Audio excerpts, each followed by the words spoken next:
Have you ever wondered how the world got a computer on every desk and in every home? It sounds like a given now, but back in the 70s, it was a wild, almost impossible dream. This is the story of two young men who didn't just dream it, they built it. This is the story of Microsoft. Our tale begins not in a fancy corporate office, but in a high school computer lab in Seattle. This is where two brilliant, and let's be honest, slightly nerdy teenagers named Bill Gates and Paul Allen first met. They were obsessed. While other kids were at football practice, Bill and Paul were spending every waking moment learning to code on a clunky, refrigerator-sized computer. They weren't just playing games. They were seeing the future. They saw a world where computers weren't just for big corporations or government agencies, but for everyone. Paul Allen was the visionary, the dreamer who could see the big picture. He was the one who saw an article about the Altair 8800, the world's first microcomputer kit, and knew, with absolute certainty, that this was their moment. He famously ran to find Bill, waving the magazine and saying, "This is happening without us." Bill Gates, on the other hand, was the relentless driver, the pragmatist with a fierce competitive streak and an unparalleled mind for business and code. Together, they were the perfect team. They made a bold move. They dropped out of college, Bill from Harvard, Paul from Washington State, and moved to Albuquerque, New Mexico, where the company that made the Altair was based. They called the company that made the Altair Emites and made an audacious claim. They had a programming language, BASIC, that could run on this new machine. The only problem? They hadn't written a single line of code yet. They were bluffing their way into the biggest opportunity of their lives. For the next 8 weeks, they worked day and night, fueled by passion and probably a lot of pizza. Paul worked on an emulator for the Altair on a university computer, while Bill focused on writing the BASIC interpreter itself. It was a race against the clock. When Paul flew to Albuquerque for the demonstration, he realized on the plane that they had forgotten to write a crucial piece of the program, the part that actually loads the software from a paper tape into the computer's memory. He scribbled it out by hand on the flight. Imagine the tension in that room. They fed the paper tape into the Altair. Seconds felt like hours.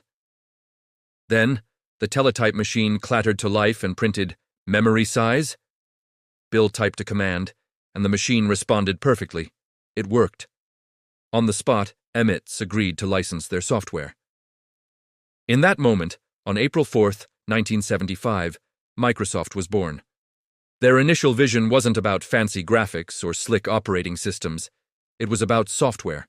They believed software, not hardware, would be the key to unlocking the true potential of personal computing. The early years were a grind. They worked insane hours, building a company culture that was intense, brilliant, and incredibly demanding. They hired other smart, young programmers who shared their passion. They were creating software for all the new microcomputers popping up. But the real game changer was just around the corner, and its name was IBM. In 1980, the landscape of computing was about to be shaken to its core. IBM, the undisputed giant of the mainframe computer world, decided it was time to enter the personal computer market. They were moving at lightning speed, and they needed an operating system for their new machine, the IBM PC. They initially approached another company, but when that deal fell through, they were pointed in the direction of a small software company back in Washington called Microsoft. This was the meeting that would change everything. The IBM executives in their formal suits met with a 25-year-old Bill Gates. Here's the crazy part. Microsoft didn't actually have an operating system to sell. But Bill Gates, with his incredible business acumen, saw the opportunity of a lifetime. He knew of a small, Seattle-based company that had developed a quick and dirty operating system, or QDOS. He saw its potential. Microsoft made a move that is now legendary in business history. They bought QDOS for about $50,000. They then refined it, polished it, and renamed it MS-DOS for Microsoft Disk Operating System. Now came the genius part of the deal with IBM. Instead of selling the software outright to the computing giant, Bill Gates proposed a licensing agreement. IBM could use MS-DOS on all of their PCs, but Microsoft would retain the ownership of the software. Even more importantly, Microsoft retained the right to license MS-DOS to other computer manufacturers. IBM, thinking that the real money was in the hardware, agreed. They had no idea they had just handed Microsoft the keys to the entire industry. When the IBM PC was released, it was a massive success, and because it was an open architecture, other companies started creating their own IBM-compatible clones. And what operating system did all these clones need to run the same software as the IBM PC? You guessed it. MS-DOS. Suddenly, MS-DOS became the industry standard. For every PC sold, whether it was from IBM, Compaq, or Dell, Microsoft got a licensing fee. It was like owning the patent for gasoline in a world where everyone was suddenly buying a car. The money started pouring in, transforming Microsoft from a small software startup into a rapidly growing powerhouse. This single deal, born from foresight and a little bit of audacity, set the stage for Microsoft's total domination of the personal computer market for decades to come.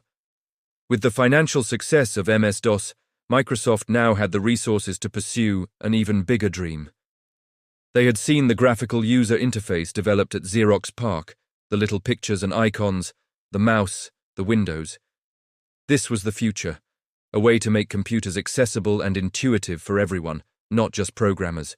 Apple had already launched its Macintosh with a similar interface, and Bill Gates knew Microsoft had to compete. This led to the development of Windows. The first version, Windows 1.0, released in 1985, wasn't a huge success. It was more of a graphical shell that ran on top of MS-DOS. But Microsoft is nothing if not persistent. They kept iterating, improving, and refining. And then, in 1990, they released Windows 3.0. This was the one.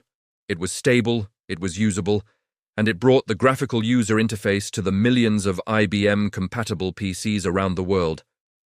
The true peak of their domination came in 1995 with the launch of Windows 95.